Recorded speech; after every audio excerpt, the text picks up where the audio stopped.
परंतु ते कुठेही काम थांबवत नाही। आणि मी मगाशी म्हटलं तसं एखाद्या कार्य करायचं वेळ लागतं। मी जेव्हा आंदोलन करत होते तेव्हा लोक आम्हाला नावं ठेवायचे।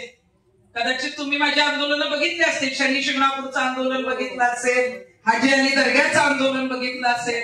आणि मग 400 वर्षांची जी परंपरा होती त्यावेळेला चौरे साहेब सांगितलं गेलं की तृप्ती देसाईंच्या 40 पिढ्या जरी आल्या तरी आंदोलन यशस्वी होणार नाही।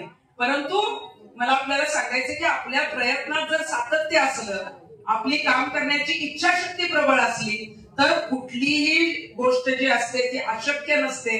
त्यामुळं 400 वर्षांची परंपरा 4 महिन्यातच खंडित झाली। तुम्ही कधी जर शनी शिंगणापूरला गेलात तर आता जोडीने जाऊ शकता।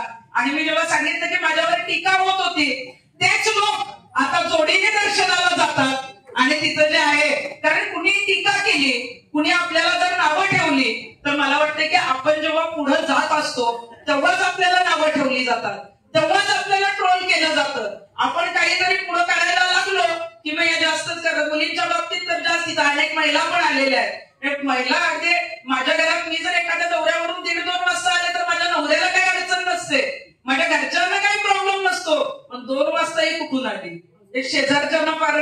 पण मला सांगण्याचा उद्देश आहे की महिला म्हणून आपण काम करताना आपण योग्य आहोत ना, आपण चांगलं काम करतोय ना, त्यामुळे टीकाकारांकडे दुर्लक्ष करायचं।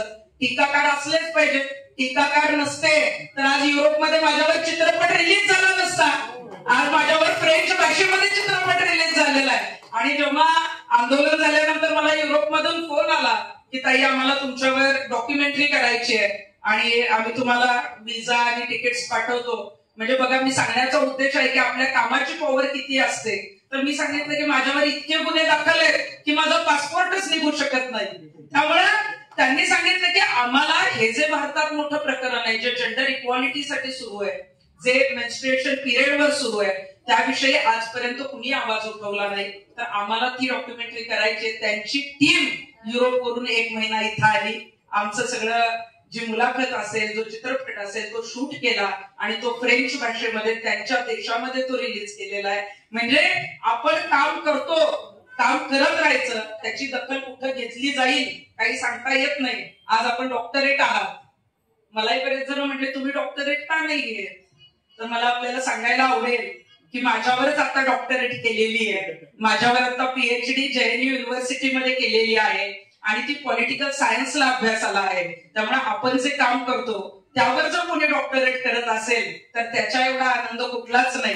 त्यामुळे पुन्हा एकदा या कार्यक्रमाला मनापासून शुभेच्छा देते। या कार्यक्रमाला फक्त वधूवरांचा मेळावा म्हणून नाही तर अनेक वेगवेगळ्या क्षेत्रामध्ये ज्यांनी उल्लेखनीय काम केलेलं आहे त्यांचाही आपण सत्कार केला पाहिजे, त्यांनाही आपण पुरस्कार दिला पाहिजे, त्यांनाही 4 लोकांनी अजून ओळखलं पाहिजे, त्यांची दखल घेतली पाहिजे। यासाठी अमरजी चौरे यांनी पुढाकार घेतला। त्यामुळे महाराष्ट्राच्या कानाकोपऱ्यातून इथं जे जे पुरस्कारार्थी आले, त्यांनी ज्या ज्या क्षेत्रामध्ये उल्लेखनीय काम केलेलं आहे त्या सगळ्यांचं मी मनापासून अभिनंदन करते। आणि आपल्याला या कार्यक्रमाला वधूवर परिचय मेळावा झालेला आहे, यातून निश्चितच माझा आवाज मोठा आहे त्यामुळे येत असेल या वधूवर परिचय मेळाव्यातून आपल्याला योग्य ते वधू आणि वर मिळाले तर निश्चितच यापुढे तुमची लग्नगाठ बांधा, आयुष्यभर चांगला संसार करा।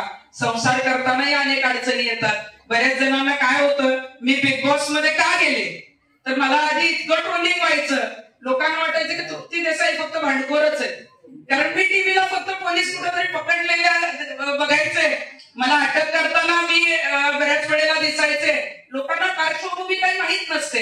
आणि मग हिंदी बिग बॉसला मी नाही म्हटलं होतं 2018ला किंवा माझी आंदोलनं चालू होती, पण 2021ला मी मराठी बिग बॉस मध्ये गेले। आणि याचं कारणच हे होतं की रियालिटी शो मध्ये आपण रिअल कसे आहोत हे तरी लोकांना कळू दे। आणि त्यानंतर खरं तर मी कशी आहे ते लोकांना समजलं, त्यानंतर 80% ट्रोलिंग कमी झालं। काही जणांनी शिव्याही दिलेल्या होत्या, त्यांनी येऊन सांगितलं की ताई आमची चूक झाली, आम्हाला तुम्ही माहित नव्हता। पण सगळ्यांना मला सांगायला आवडेल की बऱ्याच जणांना वाटायचं की तृप्ती देसाईंचं लग्नच झालं नाही, कमेंट यायच्या की हिच्याशी कोण लग्न करणार का, कारण ही इतकी भांडखोर आहे, प्रत्येक प्रकरणात भांडत असते। पण मला तुम्हाला सांगायचं की माझं लग्न होऊन 19 वर्ष पूर्ण झालेली आहे, अनेक अडथळे आले अनेक वर आपण बघतो की आंदोलनाच्या वेळेला तर शनी शिंगणापूरच्या वेळेला माझ्या मिस्टरांना फोन आला होता, अहो ही असली तुमची मिसेस आहे, शनी देवाच्या इथं आंदोलन करतीये. म्हटलं आता शनी देवाला तर मी विरोध करत नाही, मी आध्यात्मिक आहे, शनिदेव तिथं आहेतच, परंतु महिलांना समानतेचा दर्जा मिळावा. आमच्या बाबासाहेबांनी जर समानतेचा अधिकार दिलेला आहे, संविधानाने जर प्रार्थनेचा अधिकार दिलेला आहे, तर तो आम्हाला मिळाला पाहिजे, यासाठीच आंदोलन होतं. आणि त्यावेळेला मग त्यांना फोन यायचे की तुम्ही तिला डिवोर्स देऊन टाका, नाहीतर मग तुमचा पण एखादा पाय किंवा हात राहणार नाही, कारण शनिदेवाची 7.5 सगळ्यांनाच लागते. पण शनिदेवाला विरोध केला असता किंवा काय तर अशा काही गोष्टी झाल्या असत्या. शनिदेव जर तिथं आहेत आणि ज्या शनिदेवाचा जन्म आईच्या उदरातून झालाय, त्याचं मातृत्व नाकारणारे, त्या महिलांचं प्रतिनिधित्व नाकारणारे तुम्ही कोण, या दादागिरीच्या विरोधातलं आंदोलन होतं. आणि मला आपल्याला सांगायचंय की त्यावेळी घरातला पाठिंबा हा फार मोठा लागतो. माझ्या मिस्टरांनी, माझ्या घरच्यांनी फार मोठा मला पाठिंबा दिला आणि आज त्याच्यामुळेच मी या सर्व व्यासपीठावर आपल्याला दिसत असते. आपल्या सगळ्यांच्या शुभेच्छा, आशीर्वाद माझ्या पाठीमागे अशाच राहाव्यात एवढी विनंती करते. आणि जाता जाता एवढंच सांगते, सफलता एक चुनौती है, सफलता एक चुनौती है, इसे स्वीकार करो, क्या कमी रह गई देखो और सुधार करो, यूं ही नहीं किसी की जय जयकार होती, कोशिश करने वालों की कभी हार नहीं होती.